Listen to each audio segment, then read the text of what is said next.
Hello, what's up guys? Welcome po sa aking YouTube channel.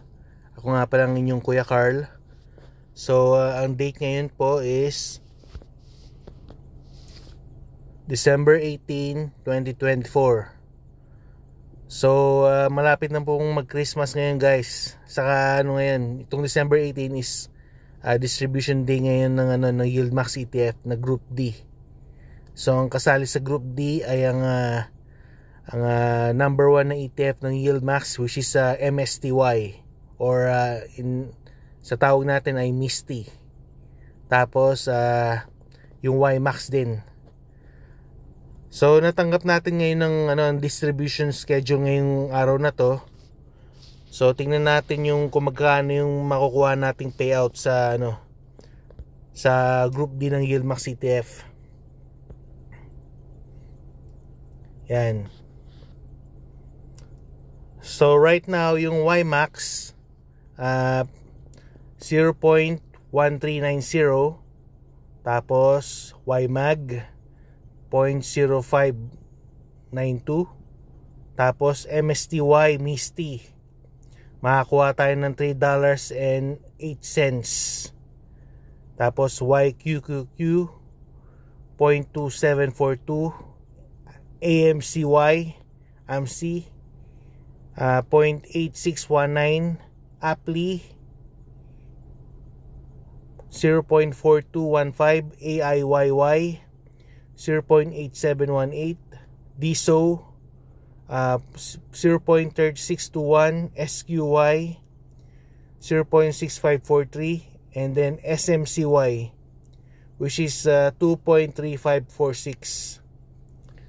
So yan guys ang makukuha natin ngayon sa So ang pababayad ngayon ng MSTY or MISTY is $3.08. So tingnan naman natin ngayon yung aking portfolio ngayon sa Wealthsimple, kung anong nangyari na.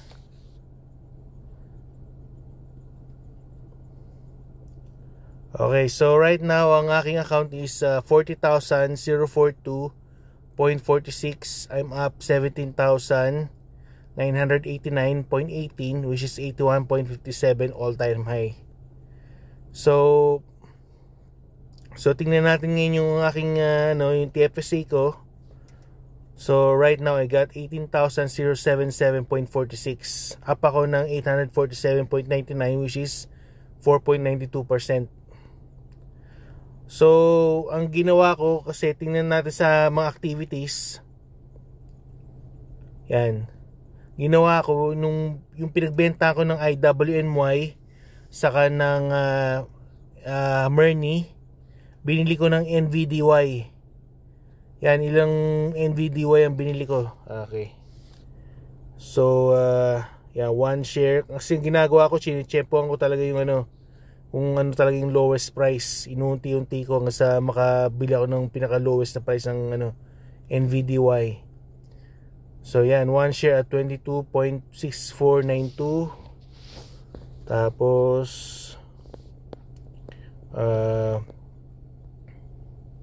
Fiat din, bumili rin ako sa sa RSP, 6 shares at 7.8677. And then yan, NVDY, bumili rin ako ng NVDY, 2 shares at 22.8086. Tapos NVDY ulit, 5 shares at 22.9277. Then another NVDY again, 5 shares at 22.9181. Bumili rin ako ng Kony sa sa RSP and TFSA. Yan 16.28, which is 5 shares at 16.2784. yan. Tapos TFSA, 5 shares ulit at 16.28 USD. NVDY, yan, marami akong biniling NVDY. 5 shares at 22.9082. Yan.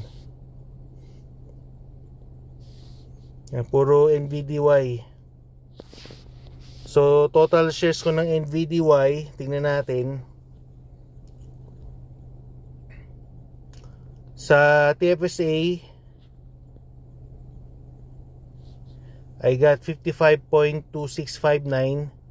Tapos ngayon sa RSP I got 55.9396. Saka sa FHSA 3 shares ng NVDY. So yun lang guys. So gagawin natin sa Friday, makukuha na natin yung dividends natin. Pero bukas kung gusto niyo bumili ng Misty, babagsak yung price nito dahil ex-dividend date. So ano lang guys, ang bala kong gawin sa aking yung matatanggap na dividend sa Misty, pambibili ko ng siguro. Baka bigyan ko yung parents ko ng Christmas gift. So sa kukunin yung aking Christmas gift, di sa aking sa dividends ko na natanggap sa Misty. So yun ang kagandahan sa pag-invest sa high yield dividend stocks. At least yung yung main income mo, yung trabaho mo, yung kinikita mo sa sweldo mo, hindi mo siya nagagalaw na nalalaan mo siya sa mga ibang sa ibang mga gastusin. So itong yung tatanggap nating dividend stocks, kumbaga extra money to. Meron kang choice, either i-reinvest mo or lalo na ngayong Christmas. So syempre medyo magastos ngayon. So kailangan kumbaga ito talaga yung passive income talaga to. So yun ang bala ko. Withdrawing ko yung aking MSTY, tapos bibigyan ko ng pera siguro yung mga parents ko. Yan, saka mga kapatid ko, saka kung sino man yung kailangan bigyan ng regalo sa ngayong Christmas. So so yun lang siguro guys ang ma-share ko ngayon for today. Saka I hope na may nakuha kayong yung sa update ng aking ng portfolio. Saka I just wanna let you guys know na I'm not a financial advisor, I'm just an amateur investor.